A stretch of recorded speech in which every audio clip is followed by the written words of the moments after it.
On this week's episode of Ride the Lightning, the Tesla unofficial podcast, the Model S's official 0 to 60 time has somehow been lowered again. Elon Musk gives a couple more minor updates on the Cybertruck.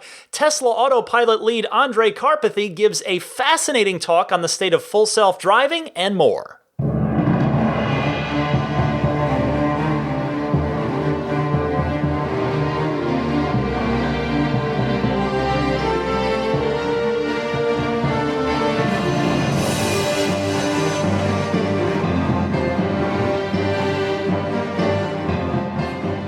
What's happening, friends? Ryan McCaffrey with you for episode 247 of Ride the Lightning, the Tesla unofficial podcast. This one for April 26th, 2020. The great Daisy the Boxer puppy alongside me as always. And it is yet another busy week of Tesla news. Next week promises to be busy as well. We've got the earnings call for Q1 to look forward to. That one's going to be interesting because we, of course, had the very tail end of that quarter affected by the quarantine-related shutdown of the Tesla factory. So stay tuned for next week's episode of this podcast for my recap and analysis, which will include a lot of great audio clips from Elon Musk and the Tesla executive team. Also, some big news popping in at the end of the week. The new software version rolling out, 2020.12.6, heading out wide now, and this includes stop sign and stoplight recognition. So if you've got Hardware 3, that's the full self-driving computer, and you've purchased the full self-driving software package, this is coming your way anytime now. In fact, perhaps you've already received it by the time you are hearing this podcast. I have not just yet, because as I'm recording, it has just started going out within hours. So haven't seen any notification pop up on my phone just yet, but I am looking forward to giving it a test drive. Quite literally, I'll share my impressions certainly next week, assuming that I hopefully, fingers crossed, do get the update sometime between now and then. All right, let me get started with the first story of the week, and that is our headliner. The Model S's performance on the heels of the Cheetah Stance launch mode that I had previously told you about a week or two back.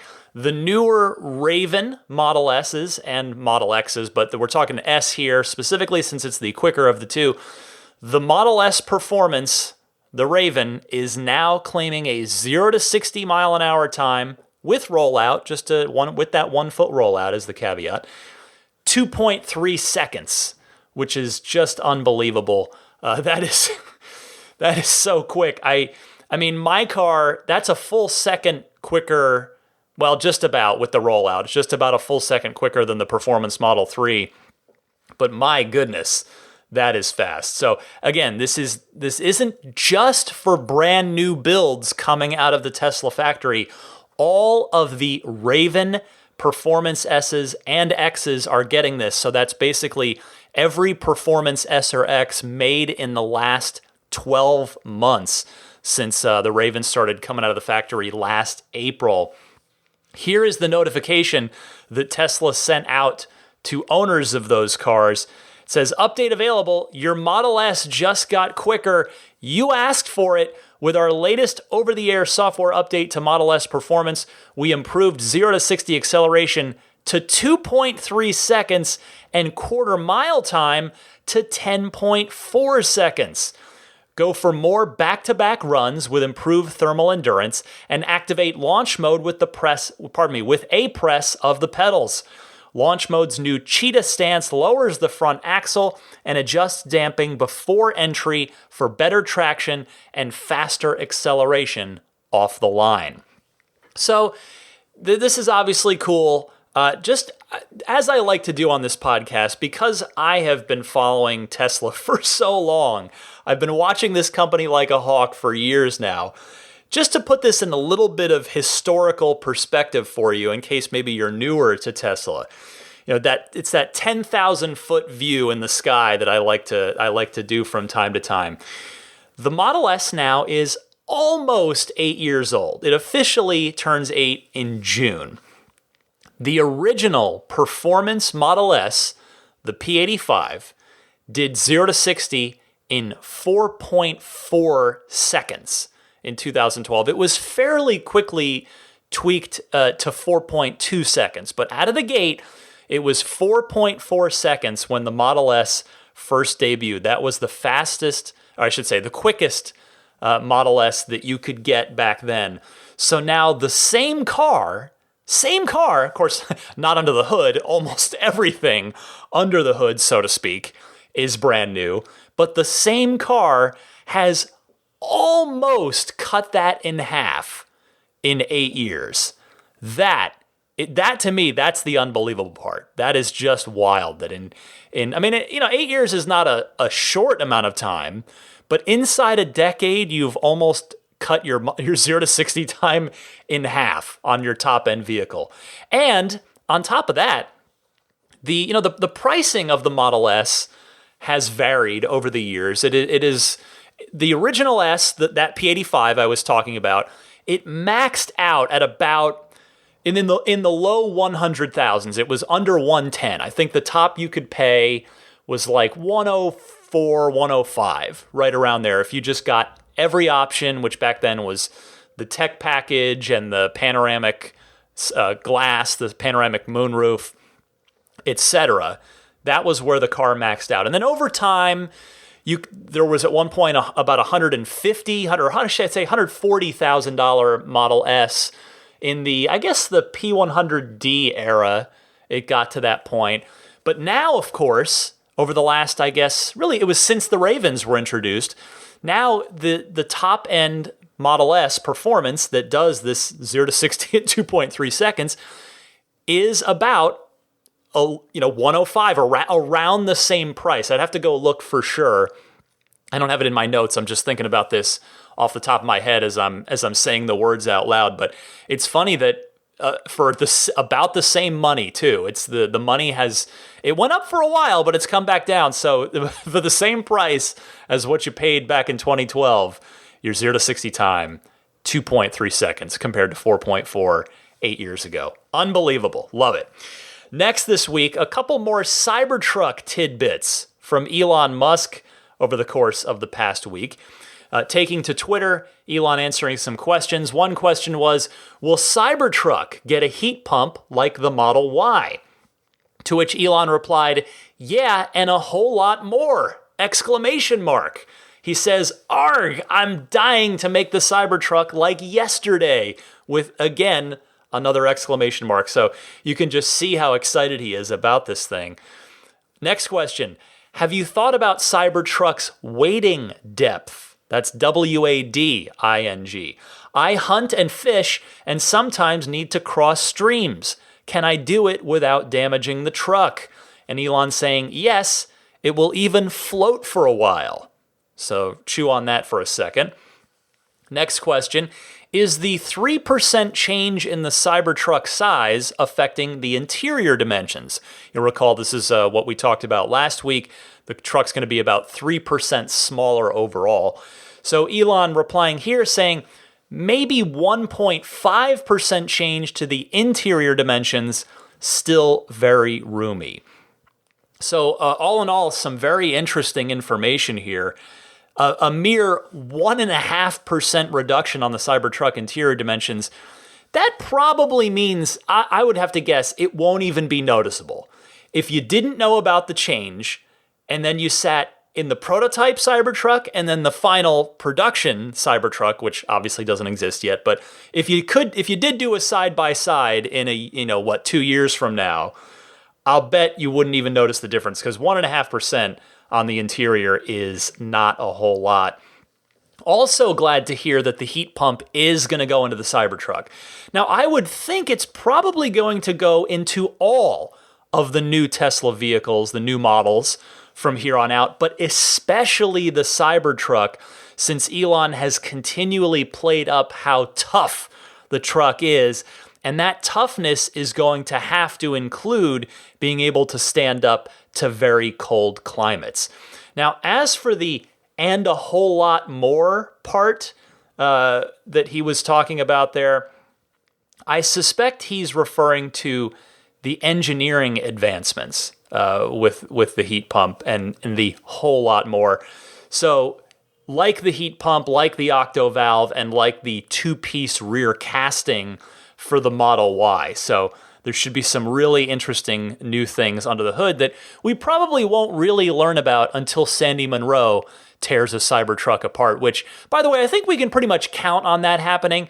Sandy has been a very vocal proponent of the Cybertruck, so I think he's going to be eager to get his hands on one. He probably will want to get one to own first, and then a second one to tear into. Now, finally, there's the floating bit there. The "for a while" part of his quote, pretty open to interpretation, I think you would agree. Are we talking 5 seconds, 5 minutes that it will float? Either way, it's probably best to not put that to the test unless you're in some kind of situation where you really can't avoid it. I mean, that's my take on it anyway. I'm sure there will be eager and willing volunteers who will subject it to deeper and deeper waters until we learn what it can and can't do for sure. There was actually one other quick little tidbit before I recorded this week.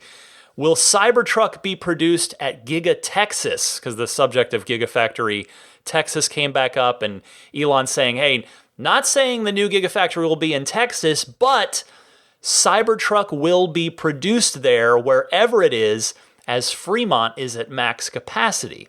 So the thought I had here was, well, they'd better break ground pretty soon, get a site chosen, get the deal done, and get started, because the Cybertruck is due to go into production in the fall of 2021. That's the fall of next year. In other words, really 18 months from now is about all Tesla has until they would be delaying the Cybertruck, which I'm sure they're going to want to try to avoid, not only because you never want to delay a vehicle.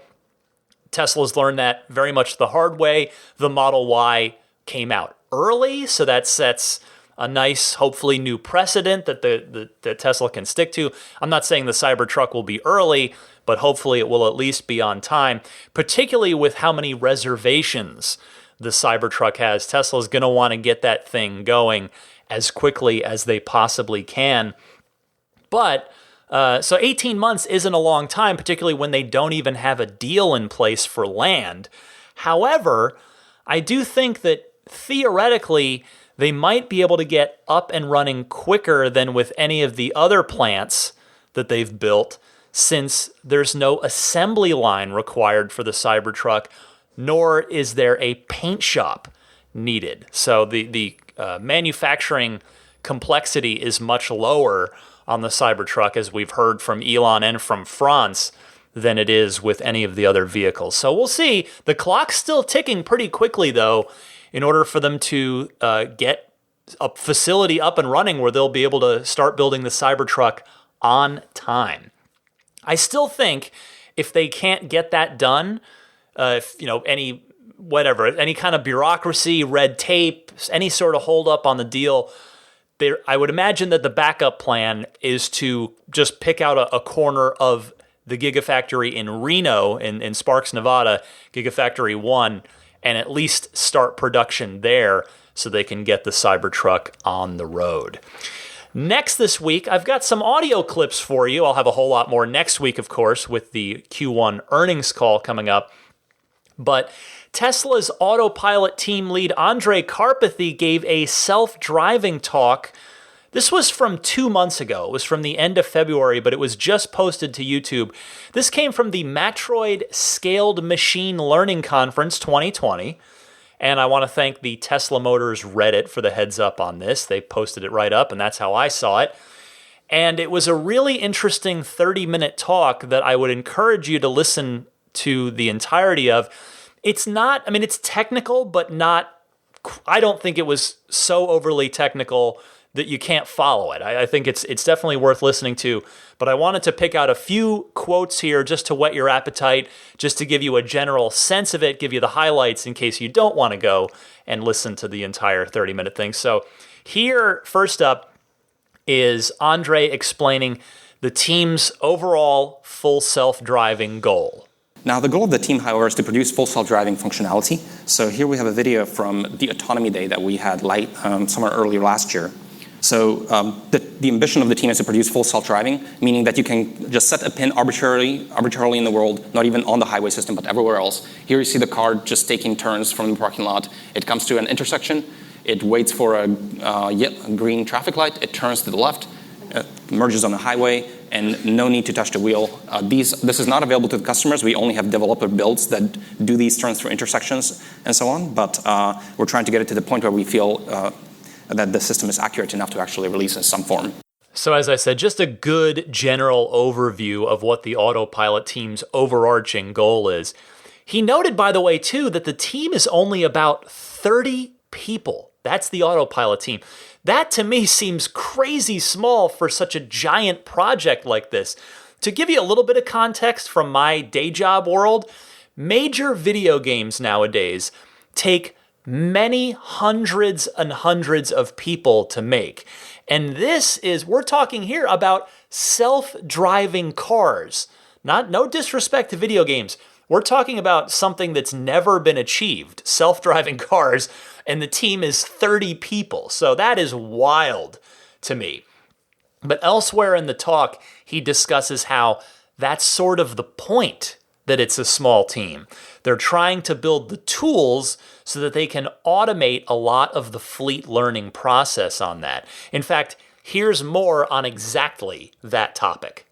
So how is it even possible to make progress, and how is it even possible that your small team can maintain so many tasks and get them to work over time? So the North Star for actually achieving this for us is called Operation Vacation, which I'll describe in a second. But basically the idea is that for any new task, you have a latency to actually the task working. And there's a process, and we understand the process for getting a task to work.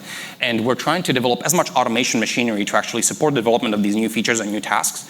And we're removing engineers from that loop so they're not involved. We're just building out infrastructure, and then we have a data labeling team and PMs and so on that can actually use that infrastructure to create new detectors. So as an example, we're working with caution lights recently. We're trying to detect when the police car lights are turned on. This is an example of a new task that we'd like to know about. And we sort of have a cookie cutter. We know exactly what kind of approach to. We know exactly what it takes to get a task to work. All the infrastructure is in place. So this task, we're going to treat it as a landmark task. Landmark is an example of a prototype. So we have a detection prototype, a segmentation prototype, a landmark prototype. And these are just classes of tasks. And if your new task is a member of any of these, or an instance of any of these prototype classes, then all of the infrastructure is just plug and play and goes through the full data engine. You can collect the seed data set, you label your examples, you source more examples in the cases where you're failing, you deploy it to in shadow mode, you source examples and you grind up metrics, you create all the unit test predicates. All this is completely automated. And this we're mostly developing the automation infrastructure, and then it's easy to develop any new task, and that's kind of how we get this to work. My favorite bit there was the current real-world example that he gave, and it's something that's come up on this podcast before, a while back. I remember callers have brought it up, I've brought it up, and that is Autopilot reacting to emergency vehicle lights. Andrej mentions that they've been looking at that very thing lately, or at least a couple months ago when he gave this talk. So that is really cool, super cool there. Now this next clip brought a bit of levity to what is otherwise a reasonably technical talk, and I just wanted to share that with you real quick. Enjoy this. We've also late last year released a smart summon. This allows you to, with your phone on the mobile app, summon the car to you from a parking spot. So if your car is parked somewhere, you just summon it to you, and the car comes out of its parking spot with no one inside and wind its way through the parking lot to come find you. It's quite magical when it works. Well, you gotta love a little lighthearted, self-deprecating humor. Even Andrej knows that the smart summon's not quite there yet. In fact, though, a little later in the talk, he would go on to explain in great detail how they're working to improve smart summon functionality. But seriously, what about Tesla's efforts versus what other companies like Waymo are doing? That was the more serious topic that Karpathy pivoted to, so take a listen to this. You may be asking, you saw the car take a left through an intersection when the light was green. And you've actually seen a lot of these videos for a decade. So, here's a Waymo. I just took a small clip.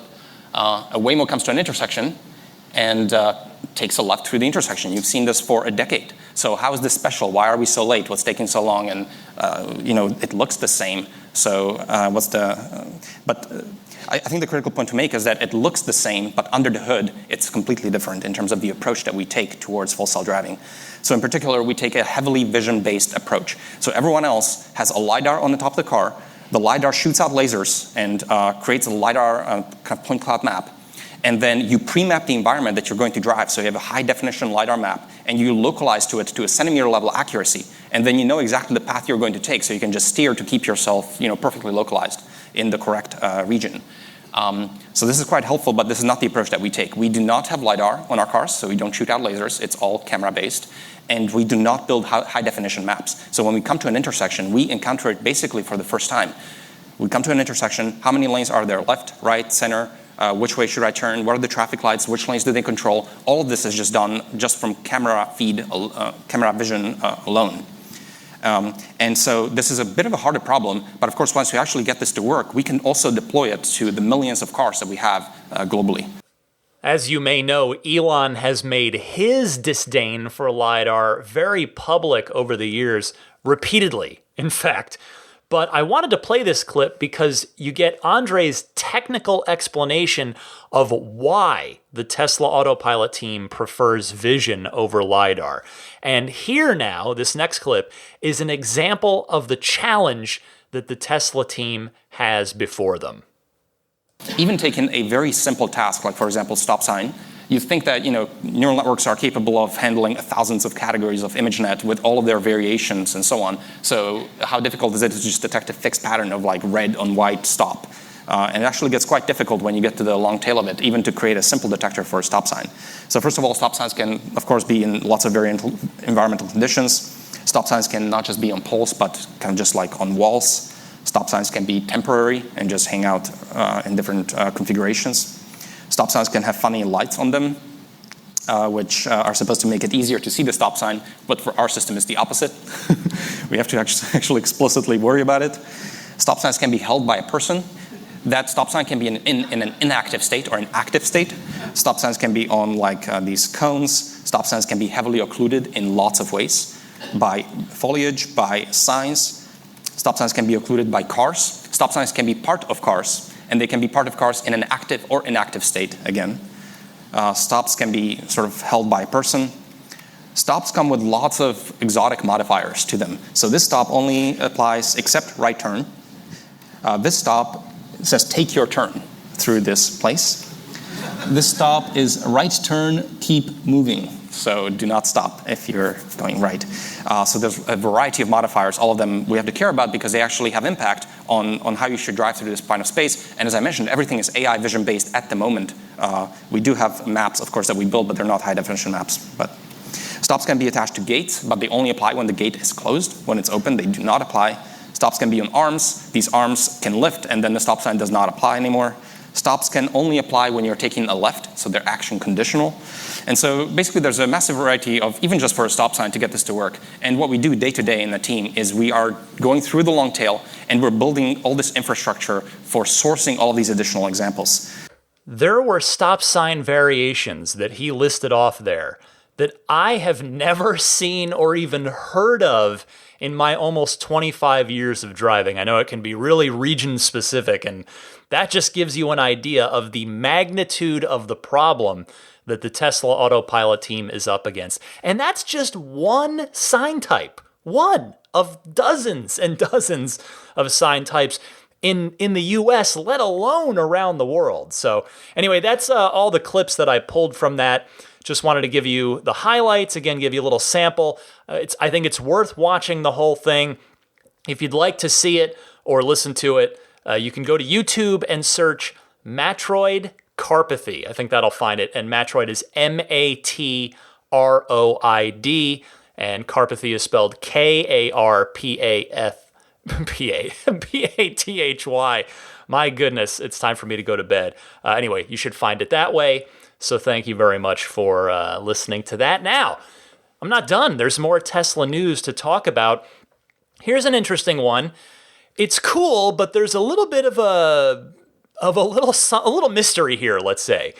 Police in Thailand have added Model 3s to their squad, their police car fleet, their squad cars. That's great. So this comes via Drive Tesla Canada. And they write, according to documents posted to the Thai police website, they spent nearly 2.7 million US dollars or 89 million baht in local currency to lease the vehicles for 5 years. They also came fully equipped with all the necessary police gear, including the police light bars on top of the car. Now, Drive Tesla Canada even has some pictures of them in action, and they look great. They look like super cool police cars. What jumped out at me right away is that they went with performance models, which is super cool. Yes, criminals in Thailand can now get hunted down by one of the quickest cars on the road. Now, if you're thinking that's cool, but wait a second, the math doesn't add up there. 7 performance Model 3s, even fully loaded, don't come anywhere close to $2.7 million. Well, you're not wrong. Drive Tesla Canada pointed that out as well. A maxed out performance Model 3 these days will set you back about $64,000 even if you choose full self-driving, which the police probably don't need for their purposes. I would imagine they're in manual control for most of their day. And of course, if they need to pursue someone, they're definitely in manual control. So the cars do all have vinyl wraps, matching vinyl wraps as police vehicles. So that means that they could have just chosen the default white paint and saved a little money on the 7 cars that way. And get this, as I said, they are performance cars, but they elected to take the performance upgrade package so that they get the larger calipers, the aluminum pedals, and the 20-inch wheels. Now, considering how many miles most police cruisers do in a year, I speak from experience here as a performance Model 3 owner who has the 20-inch wheels. They're going to have to budget for a lot of tires with these cars because the 20-inch tires, those sticky summer tires, do not last nearly as long as the 18-inch tires, which are the eco green tires for the 18-inch aero wheel on the Model 3, which is what you get if you could get the performance version with the 18-inch wheels and tires. But I'll tell you, even with the wraps, even with the extra cost for all of the police hardware that they had to modify the cars with, that still seems really, really pricey. But nevertheless, it is great to see more police forces around the world using Teslas. But I'd like to have a word with whomever in the Taiwanese government set up that leasing deal, because I think they may have been had by quite a lot of money. But no, seriously, it is cool to see more and more Teslas being put to use by the police. Let's see here. I've got just 2 more quick things this week. First up, I mentioned Sandy Munro. Once again, I mentioned him earlier in the show, and he is still hard at work tearing down the Model Y. I've just got one clip I wanted to share with you this week, and it is about the panoramic glass roof that, of course, the Model Y has, and certainly the 3 has it as well, and so does the Model S.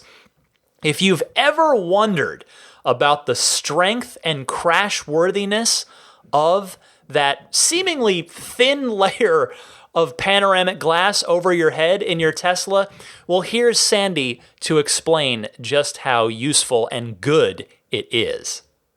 Now, panoramic glass is, again, not new, but this is very nicely done.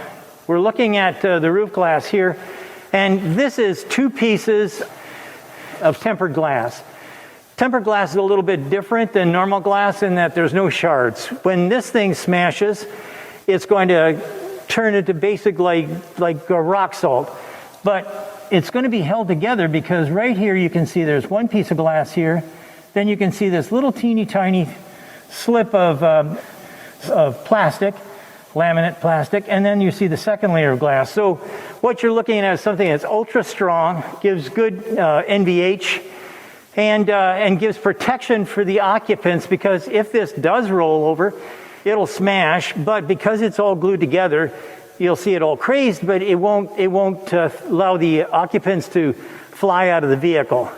So there you go. The panoramic glass roof doesn't just look really cool and futuristic and make the cabin feel more open, it's actually super safe, and it helps reduce cabin noise as well. So another friendly reminder to check out Monroe Live, M-U-N-R-O. Monroe Live on YouTube if you want to actually watch any of these, which I would highly encourage. This one was episode 25, so Sandy has been very busy in his shop despite the quarantine. Finally this week, not exactly Tesla related, but it's in the Elon verse, and I think enough of you would find this interesting that I wanted to mention it. A Starlink internet beta is coming soon, even if Elon's already confirmed that Starlink won't be coming to the Tesla fleet anytime soon.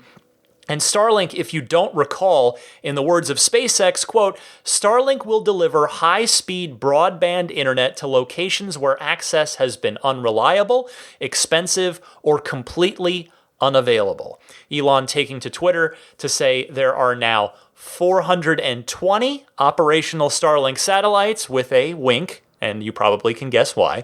And then he added, on a much more serious note, private beta begins in about 3 months, public beta in about 6 months, starting with high latitudes. So if that is of interest to you, I wanted to put that on your radar so you can keep an eye out for it in the coming months. Oh, and just actually during the recording here, Elon giving me a quick reply on Twitter, I mentioned, hey, Elon, we haven't heard you. I said, you've been exceptionally quiet about the Semi and the Roadster for a while. Any updates on those?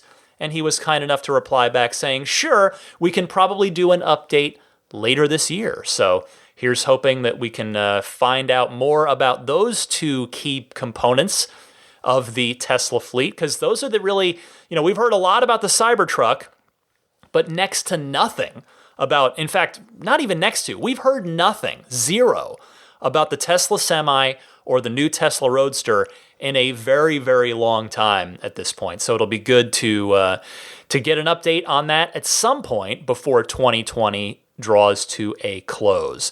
Well, that's everything I've got for you in the world of Tesla news for this week, but stick with me. Your phone calls are coming up next in the Ride the Lightning hotline. But first, a word from Master Chief. This is Steve Downs, the voice of Master Chief, Sierra 117. You're listening to Ride the Lightning, the Tesla unofficial podcast. That Cybertruck looks a lot like a warthog, doesn't it? Master Chief, out. Thank you, Steve. Hey, real quick before I get to the Ride the Lightning hotline, I want to mention abstractocean.com. They are having a clearance sale. So check them out, abstractocean.com. They've got all kinds of great stuff. I would say their highlight product are their lighting kits. Lots of cool, brighter, nicer lighting kits, or different color lighting kits if you want to really customize your Tesla on the inside. So check them out, abstractocean.com. Use the coupon code RTLPodcast at checkout to get 15% off of your very first order. All right, time for the Ride the Lightning hotline. Your calls. And I invite you anytime, call in. If you've got a Tesla-related question, comment, or discussion topic, I would be delighted to hear from you. The phone lines are always open. You can send in your call in one of two easy ways. Either way, please try to keep your call to 90 seconds or less. And the first way you can send it in is by using your smartphone's voice recording software. Record the call and then email it to me at teslapodcast@gmail.com. Alternatively, you can call and leave a message anytime, day or night, on the Ride the Lightning hotline itself. That's a toll-free number that you can call or Skype, and the number is 1-888-989-8889. 8752. Again, that's 1-888-989-TSLA. And if you know someone special with an upcoming birthday, anniversary, graduation, or some other special occasion, you can give them a unique gift of recorded voices from friends and family telling them why they're special. The recordings can be podcasted or put onto a keepsake. Visit lifeonrecord.com to learn more. First up this week is Ken, with his along with his dad Jackson from Grand Junction, Colorado. Go ahead, guys. Hi, I'm Ken from Grand Junction, Colorado. I'm 11, and we have a Toyota Prius from 2011, and we're getting, for our next car, a Tesla, either a Model Y or a Model 3. And we were hoping you could recommend which model we get. Mostly we just drive around town, but sometimes we also go to national parks and camping. Thank you for doing your podcast. Me and my dad started listening just a few months ago, and we extremely enjoy it. Thank you. Ken, thank you so much for calling in, and I am happy to help with this. You know, I suspect this is going to be the same very wonderful decision that a lot of families are going to be trying to make when it comes time to purchase their next car. Before the Y came out and we had the reveal specs and not the actual real production car, it seemed obvious. The Y was going to cost you a bit more, you'd get a bit less range, but you'd get more cargo volume. And potentially more seating if you opted for the 7-seat version that's not out yet. But now that the Y is out, and it turned out to be better than Tesla initially advertised, I'll tell you, it's a bit of a tougher decision, I think. The range is roughly equal on both cars now. So I'll say this, if I were buying for me today, it's just so if I were in my same decision again as I was 2 years ago, I would still go with the 3 for me. I wanted the performance, and the performance is a bit quicker on the 3 for a bit less money. Plus the the handling, you're lower down. The Y, I haven't driven the Y yet, but from what the early Model Y owners are saying that have the performance version, it handles more SUV-ish because it's an SUV. And I do like the Model Y styling just fine, but again, for me, I find the Model 3 to be a bit sportier looking of a car. But I've got a small family. It's 3 of us, and it's Daisy the Boxer. So we might be a bit of an outlier. I would expect that most families of 4 or more are probably going to opt for the Model Y. I mean, the 3 still has a good bit of cargo volume, just to be clear, but the Y has a good bit more than the Model 3 does. It's about a $4,000 difference between the two cars when you're comparing the long-range configurations. Obviously, the Model 3 has currently is the only one that has the standard range option. The Model Y is due to get that next year. So if you're looking for more of an entry level, then the Model 3 is certainly has the more affordable option. But honestly, as far as a recommendation, I have to say, I would probably lean towards recommending the Y unless you guys decide you want to go all out on performance. But the good news, which I say every time somebody asks me which Tesla they should get, is you're almost certainly going to be happy either way. So Ken, keep the pressure on your dad, and hopefully he will cave sooner or later. Thanks so much for calling in. Al from South Florida is up next, following up on his call about tilting the screen, but he's got another concern here. I'll see if I can help him out. Al, go ahead. Hi, Ryan. Al from South Florida again. Thank you for answering my question about the tilted screen in the Model 3, but more importantly, the concept that it could invalidate your warranty. That's very good to understand that that's a possibility. I have 2 questions. First of all, every video I've seen, and you brought it up on your show as well, that glossy finish in the Model 3 and the Model Y between the 2 front seats, everyone seems to be putting on some type of covering.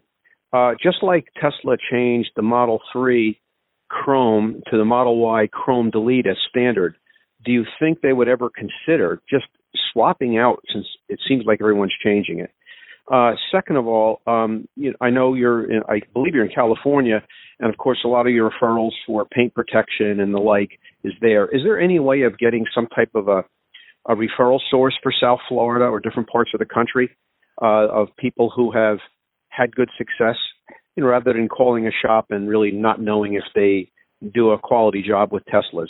Anyway, just a thought. I appreciate it. Have a great day. Have a happy Easter and stay safe. Al, it's great to hear from you again. I am very glad that you found my reply helpful on, I guess not last week, but the week before, right? Anyway, I will try and be of assistance again here. So with the glossy center console, I'm going to be honest with you. I thought for sure that Tesla would have changed it a long time ago now. Right from the jump on the Model 3, there were owners complaining about it. I really, really thought that Tesla would have changed it to a different pattern, different material or texture by now. The fact that they haven't, and that they've continued it on the Model Y, which, as we know, has a revision of that center console thanks to the built-in wireless smartphone charging pad and the second row facing USB-C ports. So the fact that they've made changes to that center console but kept that piano black glossy finish tells me that a change to that finish is probably not likely anytime soon. The good news is that if you don't want to try one of the do-it-yourself kits from somebody like abstractocean.com, a professional detailer can do a beautiful job on your center console. That's what I did. Immaculate Reflections did mine, and I love it. To find a good detailer in your area, I will give you 2 recommendations, and you don't have to do one or the other here. You can do both, whichever you've got time for. You can search on Yelp, and you can read Yelp reviews of detailers in your area, or you could go on the Tesla Motors Club forums and scroll down to the regional forums.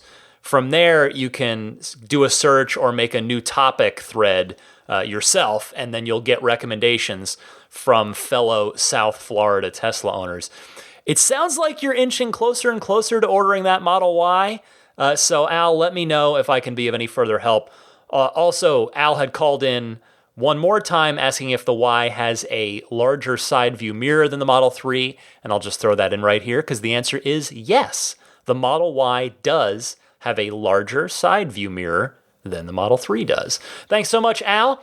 David from the UK is up next, commenting on the price lock situation with the tow hitch and the full self-driving for early Model Y order holders. Go ahead, David.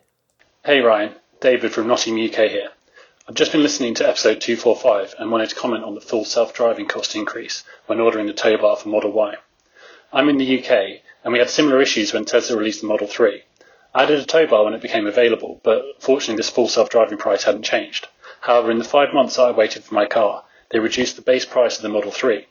However, to take advantage of this, they essentially looked at it as if it was a cancel and reorder, which meant you had to pay the new, higher, full self-driving price.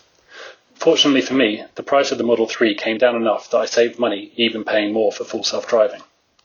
I would strongly suspect that this sets a precedent, and Tesla won't let Model Y orders retain the old full self-driving price, even if they amend the order to add a tow bar. Love the show as always, and say hi to Daisy. Thank you for sharing that perspective, David. Well, I think we can pretty safely say that the Model Y prices will not be going down anytime soon to compensate, as you lucked out with on the Model 3. Now, with all due respect, I hope you're wrong about your suspicion here, of course. I hope Tesla does make this right for those early order holders. I will update here on the podcast as soon as I hear anything definitive, one way or the other. Now, as a little bright spot, here's another caller on the same subject really, Jerry from Washington. Go ahead, Jerry. Hey, Ryan. This is Jared from Lake Stevens, Washington. Just calling in regards to the issue you brought up last week, or it might have been 2 weeks ago, about pre-ordering a Model Y, getting locked in at the lower pricing, and then wanting to add something like the tow hitch that just came out. I'm in that situation. So I spoke with someone on Tesla chat, who got me in touch with someone at my local service center who called me. He did confirm today, yes, unfortunately, we would get dinged with current pricing, but he said he can confirm that it's going to show up later in the accessory shop. And so his advice was that I wait, accept delivery of the car now, and don't pay that extra $1,000 on the base price of the car. So just wanted to pass that along to your listeners. Keep up all the good work and really appreciate it. Thanks a lot. Well, that is super encouraging, Jerry. Thank you very much for calling in with that.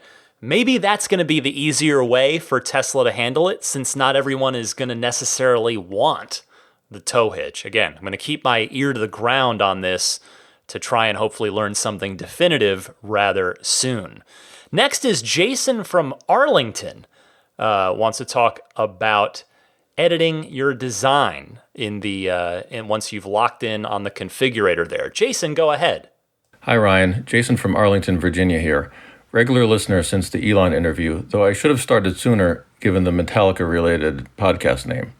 Anyway, first about the Model Y hitch option.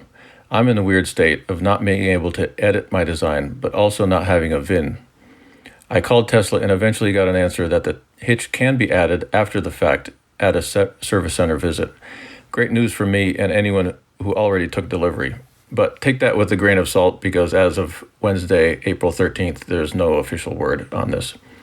Secondly, about the Sandy Munro Model Y teardown videos. Did you guys sense that Elon told the Model 3 engineering team to watch all of Sandy's videos criticizing the Model 3 design? There's a lot of things Sandy points to as huge improvements from the Model 3, as if the Tesla engineers took a lot of that earlier criticism to heart. Lastly, I wanted to point to an appearance of Sandy on the Autoline After Hours YouTube show. If you search in YouTube for Autoline After Hours 492, the video shows up.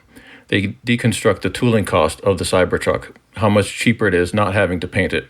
Sandy also seems to gush about other aspects of the Cybertruck designs, so I highly recommend you and your listeners check it out if you're wondering what Sandy thinks about stainless steel as a material for a truck. Thanks for the podcast, Ryan. Talk to you later. Last call on this topic this week, I promise, but this did want to play this one. So it is unfortunate that I do have to take what you were told about the Model Y tow hitch retrofit with a grain of salt for now, Jason. I wish Tesla would be more clear and transparent about this to everyone, communicating it far and wide. I realize there's a shutdown right now, but for those on the sales and delivery team that are able to work, it would be great to see everybody who's already taken delivery of their Y or has a pending delivery like yourself get an email explaining the official retrofit specifics. They could easily flag all those people in their system, I would imagine. But hopefully what you were told is accurate. And as to whether or not Elon and the Model Y team watched Sandy Munro's Model 3 teardown, it wouldn't surprise me at all. Elon has commented on it before, but it also wouldn't surprise me if they came to a lot of those same learnings on their own. My best guess, it was probably both of those things. And by the way, thank you for the tip about Sandy's Cybertruck reactions.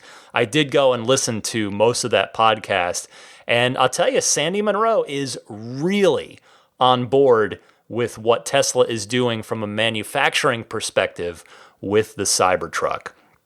Frank from Cape Cod, speaking of the Cybertruck, is up next to talk about that very topic. Go ahead, Frank. Hello, Ryan. This is first-time caller Frank calling from Cape Cod, Massachusetts. I'm not a Tesla owner yet, but I'm patiently waiting for the arrival of my Cybertruck. That being said, I have a few questions on the Cybertruck for you. Number one, any updates on the factory location? The latest info I know was the bid on Joplin, Missouri. Number two, each country is unique with its laws, so what do you think we can expect for the U.S. Gigafactory timeline from the groundbreaking to the actual vehicle production?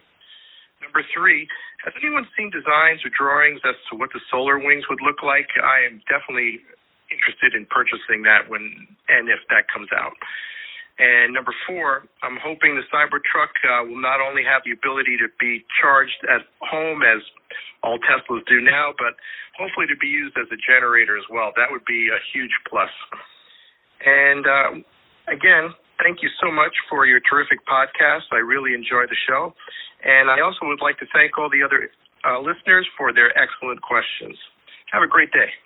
Hello, Frank, and welcome to the podcast. I am happy to help you to the best of my ability here, as I always try to do. So let me work backwards on this. First, Elon has already stated that the Cybertruck will be able to be used as a generator at a work site, so good news there. Second, with the solar panel, if I'm interpreting it correctly, the solar panel is going to be on the vault cover. But if there is going to be a canopy option, you can get an idea of what that might look like in the last image in the slideshow gallery at the bottom third of the page on tesla.com/Cybertruck, the official Cybertruck site, where it shows the truck in camping mode. That could give you an idea of what a solar canopy there could look like with regard to camping mode. Now, with regard to where the Cybertruck will be built, we heard a little update on that this week. There's virtually no way that the new Cybertruck-specific Gigafactory that Elon's aiming to have somewhere in Middle America, whether it ends up being Texas or not, is, as I said, it's how is it going to be ready by this point at the start of Cybertruck production if it's on time, if it stays on schedule. So, again, like I said earlier in the show, I got to figure that the initial run could happen at Gigafactory 1 in Nevada, as the Fremont factory. By Elon's own admission this week, and he said it a number of times before, it's packed to the gills, even though we do know that the Cybertruck is supposed to take a lot less physical space to build since it won't need that paint shop, the assembly line. Who knows? But as to exactly where in the central U.S. that fifth Gigafactory could go, as we've seen, states they're already starting to vie for it, just in the same way that several states battled over Gigafactory 1 before Nevada landed it. There is no doubt in my mind, I guess, again, in my mind, I can't say it for fact, but to me, there's no doubt that the quarantine has paused or at least slowed down this process. So it's just impossible to predict the timeline here. Again, I can't see how it'd be realistic to expect that factory to start churning out trucks within 12 months of the groundbreaking ceremony, which is what happened in Shanghai.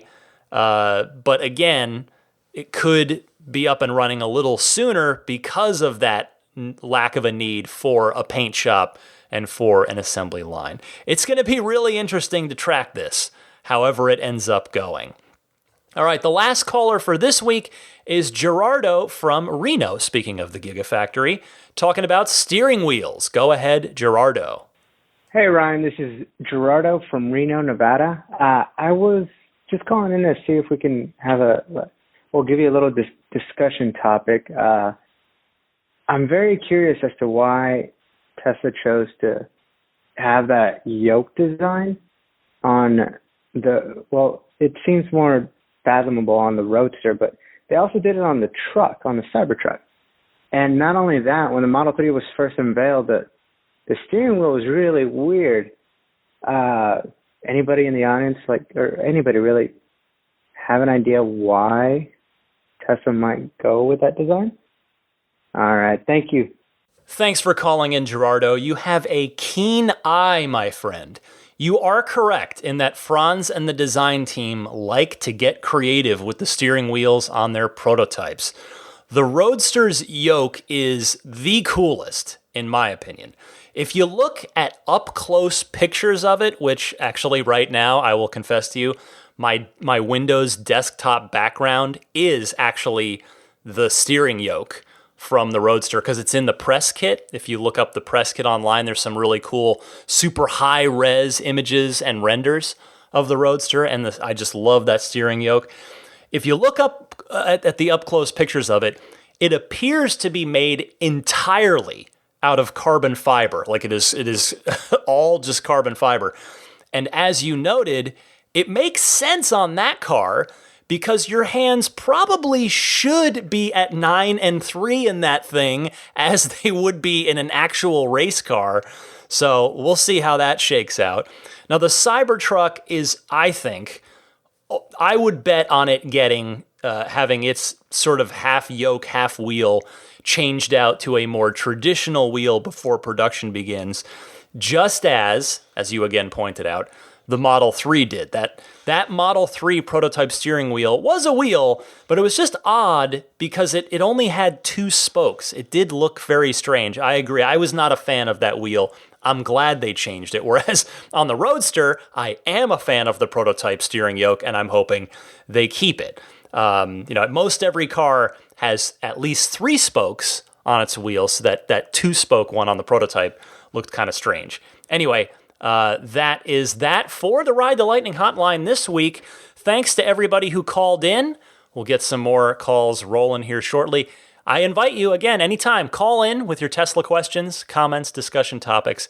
I gave you that call-in info at the top of the segment, so I hope to hear from you soon. Be right back with the pro tip of the week and some final thoughts for you right after this.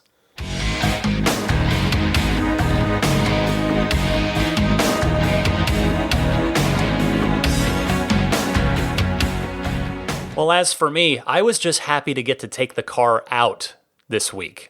Just today, actually, I had to zip down to my allergist. I get immunotherapy, allergy shots, which I have to get like every 3 to 4 weeks now. So still got to do it, even with the current shelter-in-place situation. So it just felt good. Actually, it was a really nice day in San Francisco today as well, which helped. So just at on-ramps and the occasional light, like where it was safe to do so, man, it just felt so good. Just even when you just lay into the pedal, even up to 30 miles an hour, just that initial burst from the Performance Model 3, it just puts a smile on my face every single time. And because of the world situation, I haven't had a chance to drive the car as much. So felt good to get the car out a little. And I'm got another thing I'm super looking forward to. My 0G wheels from the referral program are on order. Tesla confirmed that they're on order for me, so I don't have an ETA on them yet. I am hoping, fingers crossed, that I'll get them sometime in the coming week here as you listen to this, and that by next week's episode, I'll be able to talk about them. If you want to follow me on Instagram, there will be pictures there as soon as I get them installed. I'm DMC_Ryan on Instagram. It's the same handle on Instagram and on Twitter. Real quick, I'll keep my quarantine video game recommendations segment going, thanks to Stefan from Monterey. And I want to recommend Ori and the Will of the Wisps this week, which is available for Xbox One and PC as well. This is a Metroidvania type game, so kind of a platformer, but very exploratory. You kind of gain more abilities as you go, which will allow you to access new areas that you could see but couldn't get to before. It's a sort of 2.5D side-scrolling game. It is stunningly beautiful. The art design is just immaculate. The sound work is incredible too, and it's challenging. I will say it is a challenging game, but boy, is it fun to play, and it's really a work of art. That is a spectacular video game right there, made by Moon Studios, who, coincidentally enough, they are a decentralized development team. They're scattered around the world.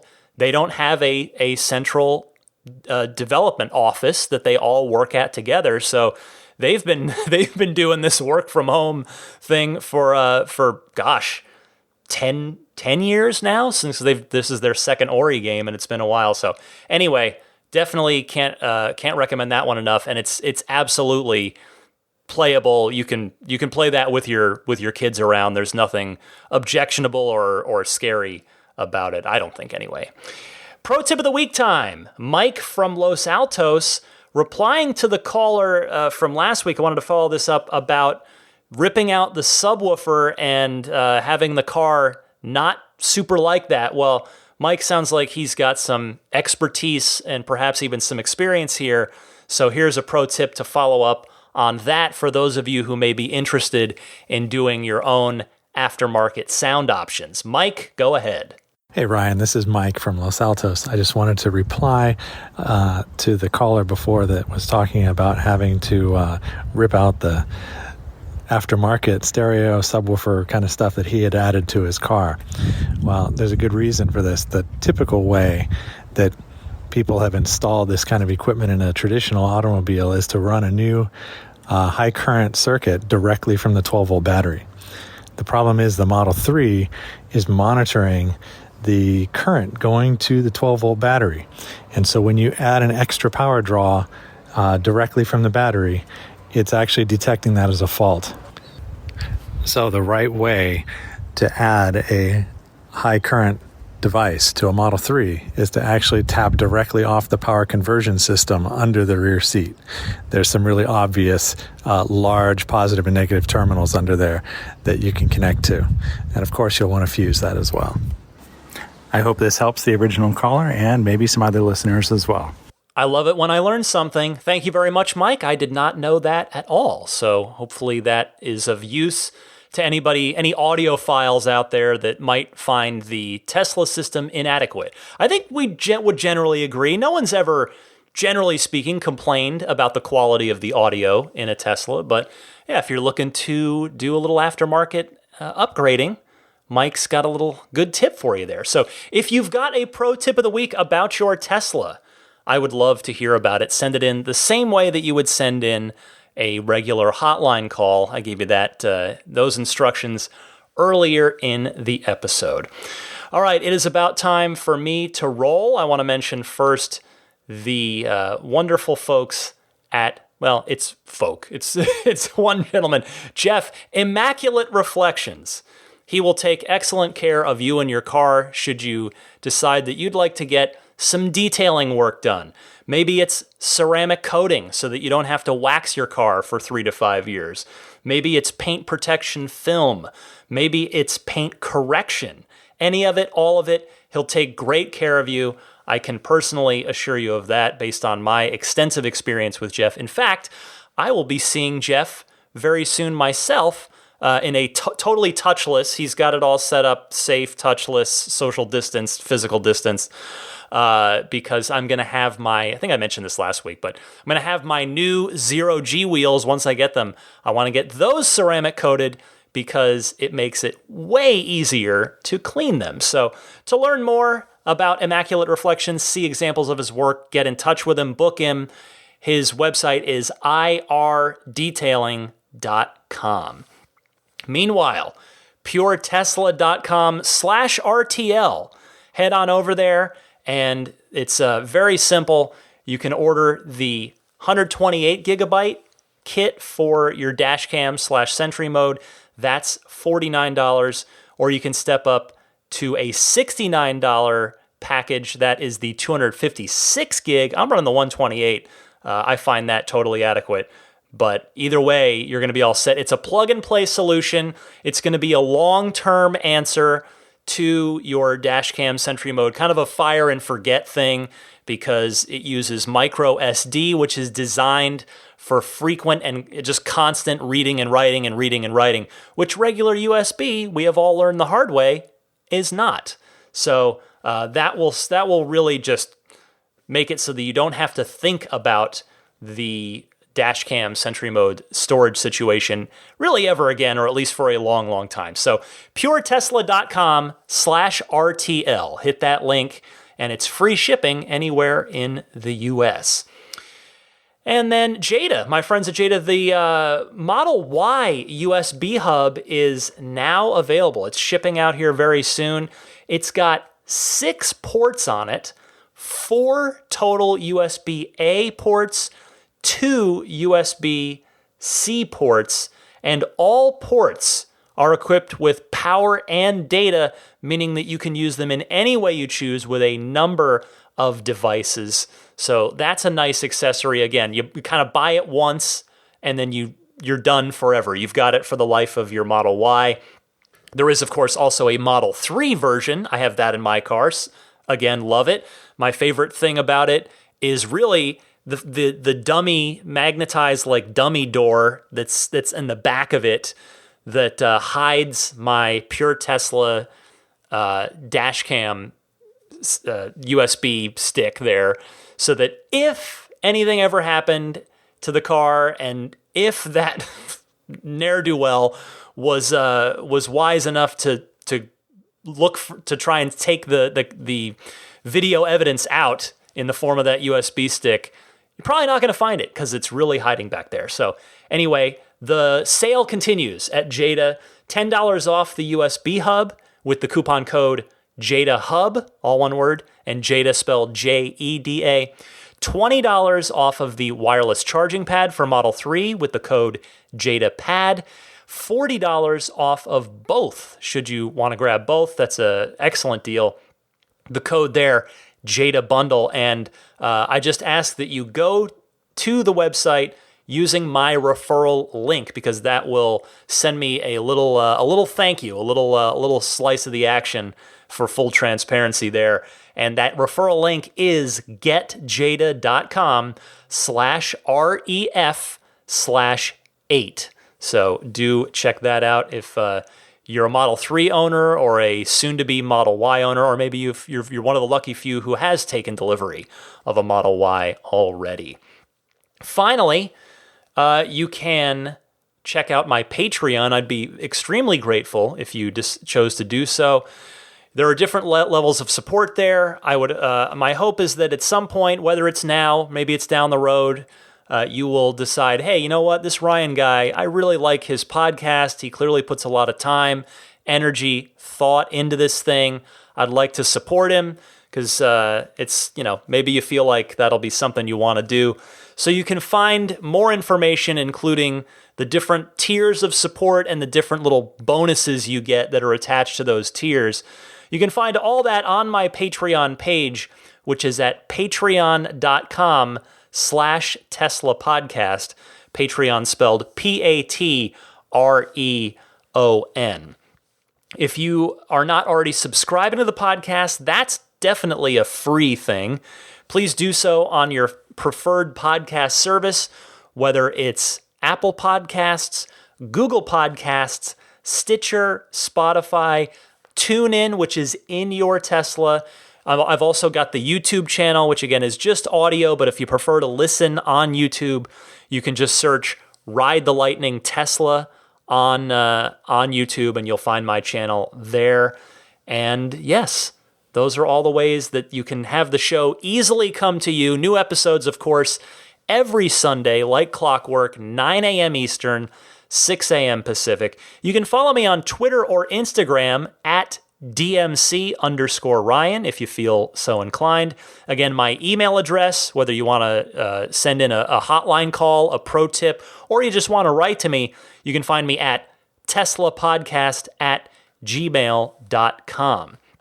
And let me close by not only saying hello to the Patreon producers, the wonderful folks supporting at the producer tier that gets them, among other things, a shout out at the end of each week's episode, but also a happy birthday to Matt, who, a 2 Tesla household. Matt's wife, Sierra, called in, asked me to wish Matt a happy birthday. He's got an S, she's got a 3, and his birthday, it was either going to be a little early or a little late. His birthday is April 30th, so Matt, hope you have a wonderful, safe, healthy birthday with your family. Maybe take the car out for a drive, have a little fun while you can do so safely there. So enjoy that birthday, and thank you so much to the Patreon producers, because seriously, all of you, your support means more than ever at this time right now. So Pete White, thank you. Wolfgang Obergen, George Cassiopo, David Brander, Jonathan Wales, Alexi Heft, Logan Willis, Robert Miracle, Jason Chalukas, Joe Edgel, Tim Hyde, Lawton from Chicago, Peter Chalet, Rome Strack, David Vakil, Ulrich Lassa, Luke A., Eric Randolph, David Nondahl, Jerry and Mary Smith, Brian Hope, Bill Royko, Lyle Austin, Joel Sapp, Dorian Steve Guberman,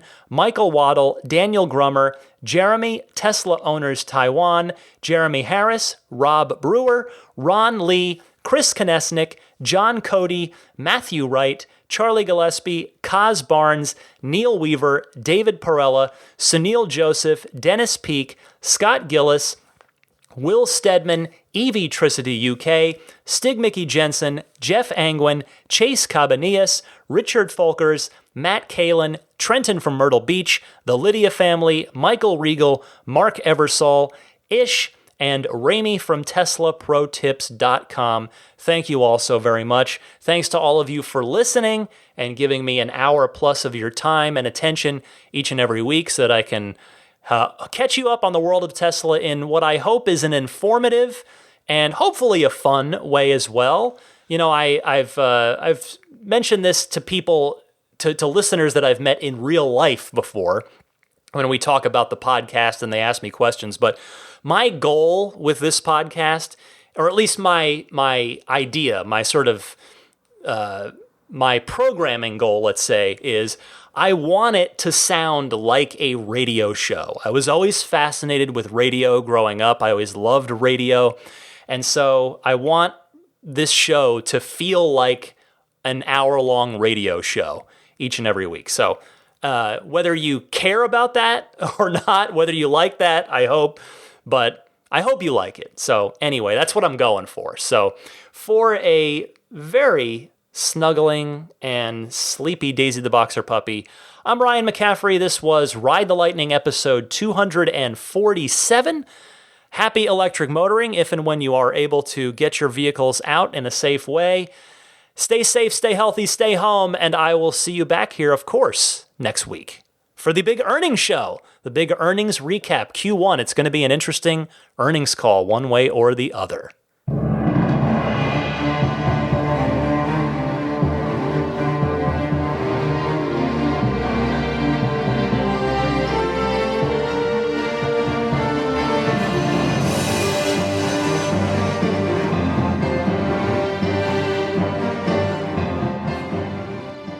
I mean, I think a Tesla is the most fun thing you could possibly buy ever. That's what it's meant to be. Our goal is to make it's not exactly a car. It's actually a thing to maximize enjoyment. It's maximum fun.